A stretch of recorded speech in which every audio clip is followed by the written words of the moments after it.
அகில இந்திய தகவல் மற்றும் சட்ட முன்னணி சென்னை தலைமை அலுவலகத்தில் ஆர்டிஐ பற்றிய சிறப்பு முகாம் மாவட்ட நிர்வாகிகள் கலந்து கொண்டு சிறப்பித்தார்கள் மற்றும் பிரமுகர்களும் சிறப்பு விருந்தினர்களும் வருகை புரிந்தனர்.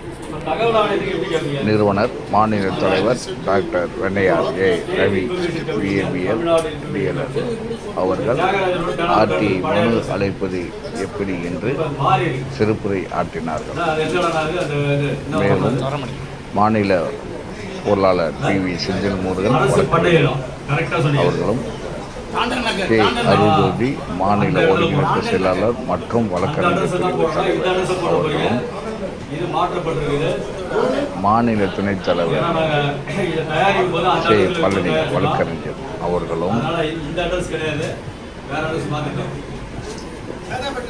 தங்கமணி வழக்கறிஞர் சிறப்பு பேச்சாளர் மாநில செயலாளர் அவர்களும் ஜே சகையருவி மாநில செயலாளர் மகளிர் அணி பிரிவு அவர்களும் மேலும் சிறப்பு பேச்சாளர் பூங்கா மோகன் அவர்களும் சிறப்பு பேச்சாளர் மாநில செயலாளர் ET ரவி அவர்களும் மாநில செயலாளர் சாகுல் அமித் அவர்களும் பங்கேற்றனர்.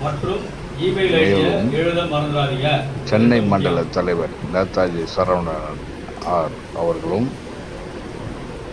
மத்திய சென்னை மாவட்ட தலைவர் செயல் வீரர் DN ஜெகஜீவராமன் அவர்களும் மத்திய சென்னை மாவட்ட தலைவர் சோபியா மாதவி வழக்கறிஞர் அவர்களும் மத்திய சென்னை மாவட்ட பொதுச் செயலாளர் சுரேஷ்குமார் அவர்களும் மற்றும் வடசென்னை மாவட்ட தலைவர் சாய் SK கண்ணன் அவர்களும் வடசென்னை மாவட்ட தலைவர் சித்ரா அவர்களும் வடசென்னை மாவட்ட பொதுச் செயலாளர் திரு ராஜேந்திரன் அவர்களும் மேலும் தென்சென்னை மாவட்ட தலைவர் அண்ணாமலை அவர்களும் தென்சென்னை மாவட்ட தலைவர் இரண்டாம் மேல்முறையீடு செய்வதற்கு மதுரை மாவட்ட தலைவர் ராஜா அவர்களும்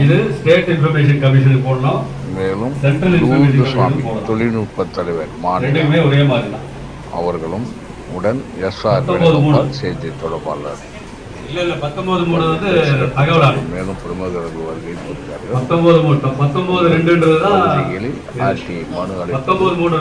முகாம் நடத்துவது குறித்து ஆலோசிக்க அழைக்கவும். இப்போ மனுதாரருடைய கையொப்பம் போட்டிருக்கீங்க, தேதி போட்டீங்க, இடம் போட்டீங்க. இந்த மனு வந்து RPID register postal acknowledgement due, அதான் சுருக்கமாக எழுதிக்கணும். இதை ஸ்பீட் போஸ்ட்லையும் பண்ணலாம், அனுப்பலாம். ஏன்னா இது ஸ்பீட் போஸ்ட்டில் பண்ணிங்கனாலும் உங்களுக்கு வந்து ட்ராக்கிங் ID கொடுத்துருவாங்க, அதை வச்சு தெரிஞ்சுக்கலாம் போயிருக்கா இல்லையான்றது சொல்லிக்கலாம். இதுதான் நேரில் இதெல்லாம் இதெல்லாம் முழுமையான ஆவணங்களே இதெல்லாம் இணைக்கணும். நான் சொன்னது முதல்ல இருந்து பார்த்தீங்களா? யாருக்காவது புரியலையா? அது சார் புரிஞ்சுதா இல்லைங்களா? இந்த பக்கம் புரிஞ்சுதுங்களா சார்? பாக்குறீங்களா சார்? இந்த பக்கம் பாக்குறீங்களா? டிவில தெரியுதுங்களா உங்களுக்கு இந்த பக்கம்? ஓகே. அப்போ உங்களுக்கு வந்து ஸ்டேஜ் 1ல ஃபர்ஸ்ட் உங்களுடைய மூளையில இருந்து ஒரு விஷயம் தோணுது, என்னுடைய பகுதியில் இல்லை எனக்கோ இல்லை பொதுமக்களுக்கோ ஒன்று தேவைப்படுது, அதனால நான் கேள்வி கேட்க போறேன். அப்போ அந்த கேள்வி கேட்கறதுக்கு என்ன பண்றேன்? RTI மனு போடுறேன். அந்த RTI மனு போடுறதுக்கு பிரிவு செக்ஷன் 6(1). ரெண்டாவது, எனக்கு திருப்திகரமா இல்லை, எனக்கு பதில் கொடுக்கல, 30 நாளுக்குள்ள எனக்கு பதில் தரல, இந்த கேள்விகள் தவறாக இருக்கிறது, முரண்பட்டதாக இருக்கிறது அப்படின்னா நீங்க மேல் முறையீடு செய்ய போறீங்க. அந்த இது வேணுங்க, நான் சுருக்கமா சொல்றேன். இந்த மேல் முறையீடு நீங்க செய்ய போறது என்னன்னா பிரிவு செக்ஷன் 19(1). அடுத்தது மேல் முறையீடு என்ன பண்ண போறீங்க? கமிஷனருக்கு போட போறீங்க. இந்த கமிஷனருக்கு போறதுக்கு பிரிவு 19(3). இதை தெளிவா ஞாபகம் வச்சுக்கு. என்னென்னலாம் இணைக்கப்பட போறீங்க, என்னைக்கு பண்ணீங்க, ஏது பண்ணீங்கன்றதெல்லாம் நான் சொல்லிட்டேன். ஆனா அந்த செக்ஷன் வந்து உங்களுக்கு ஞாபகம் இருக்கா? யாரையாவது ஒருத்தர் கேட்பேன் சொல்லணும். நான் உங்களுக்கு தெரியுமா ஈரோடு தெரியுமா? மனு போட போறீங்க, எந்த பிரிவுல போடுவீங்க முதல்ல? 2005 6/1.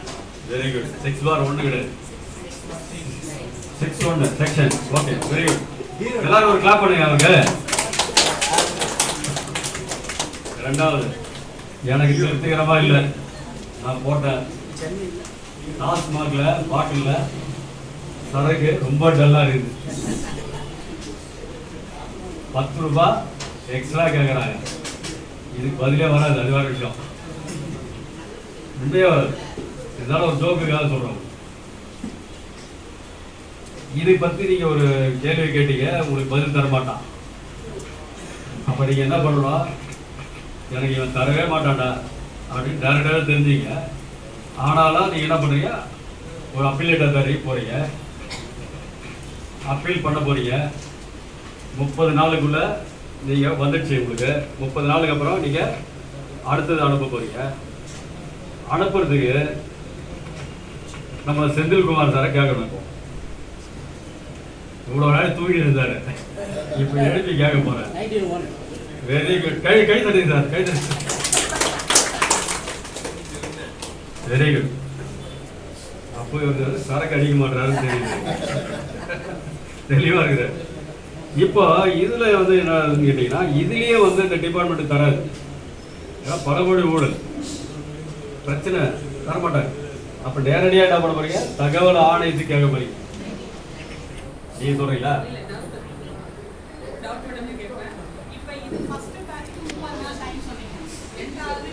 முப்பது நாள், அதே இது 90 நாள். ஆமா, நீங்க வெயிட் பண்ண கூடாது. 30 நாளுக்குள்ள நீங்க அனுப்பணும். முதல்ல இருந்து அவங்க 30 நாளுக்குள்ள உங்களுக்கு பதில் தரணும். அப்பீல் போடுறீங்கல்ல, 30 நாளுக்குள்ள நீங்க பதில் கொடுக்கணும். நீங்க மறுபடியும் அப்பீல் பண்றதுக்கு ஆனப்படி அதுதாங்க சொல்லிட்டு முதல்ல நீங்க போறீங்கள, அவன் கொடுக்கறதுக்கு 30 நாள். திருப்திகரமா இல்ல, பதில் இல்ல, நீங்க போடணும் பதில். எவ்வளவு நாளுக்குள்ள போடணும்? தகவல் ஆணையம் போடணும்ல, அது 90 நாளுக்குள்ள போடணும். சரிங்களா?